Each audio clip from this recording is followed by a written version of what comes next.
ভারতের উত্তপ্ত নির্বাচনী আবহে এবার ভিন্ন মাত্রা যোগ করেছেন তামিলাগা ভেত্রী কাজগম বা টিভিকে প্রধান ও দক্ষিণী সুপারস্টার থালাপতি বিজয়। পশ্চিমবঙ্গের নির্বাচনী লড়াইয়ে তিনি মমতা বন্দ্যোপাধ্যায়কে দৃঢ় সমর্থন জানিয়েছেন।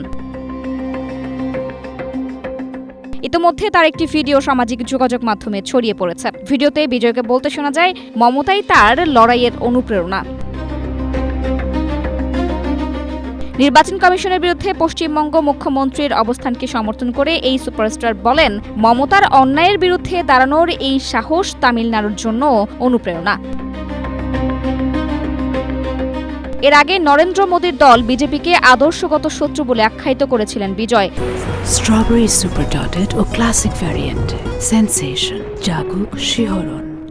তামিলনাড়ুর মাদুরাইয়ে এক সমাবেশে তিনি বলেন, নরেন্দ্র মোদীর নেতৃত্বাধীন বিজেপি ফাঁসিবাদী। তামিলাগা ভেত্রী কাজগমের লড়াই শুধু রাজনীতি নয়, বরং আদর্শেরও লড়াই। বিজয় আরও বলেন, বিজেপি বিভাজনের হাতিয়ার হিসেবে একদিকে ধর্মকে ব্যবহার করছে, অন্যদিকে গণতন্ত্রকে দুর্বল করে দিচ্ছে।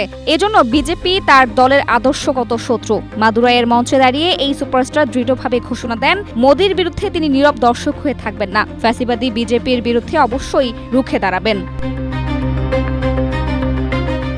শুধু বিজয়ী নন, ইতিমধ্যেই মমতাকে সমর্থন জানিয়েছেন অখিলেশ যাদব, অরবিন্দ কেজরিওয়াল এবং হেমন্ত সোরেন। এছাড়া বিহার থেকে তেজস্বী যাদবও মমতার পক্ষে মাঠে নেমে প্রচারণা চালাচ্ছেন জোরে সোরে।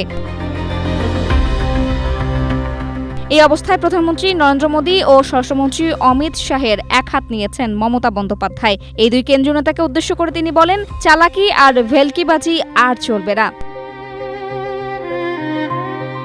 Desk report, Asia post.